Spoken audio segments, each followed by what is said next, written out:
Ai obținut finanțare europeană? Perfect! Dar știi ce riști dacă nu respecti contractul? Dacă încalci obligațiile financiare, dacă nu respecti termenele, dacă nu folosești banii conform planului de afacere aprobat, dacă nu păstrezi documentele justificative? Care pot fi consecințele? O posibilă rambursare parțială sau totală a fondurilor, penalizări financiare și, de asemenea, excluderea de la alte finanțări. Ce trebuie să faci? Respectă contractul și regulile impuse. Respectă planul de afacere aprobat. Respectă termenele de execuție. Transmite la timp raportările către autoritatea de management. Respectă procedurile de achiziții conform legislației. Ține evidența strictă a cheltuielilor.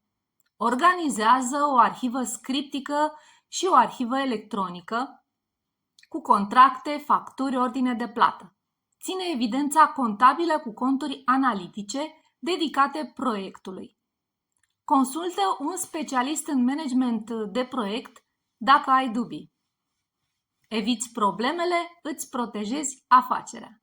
Respectă regulile și investește corect fondurile europene. Ai întrebări și neclarități?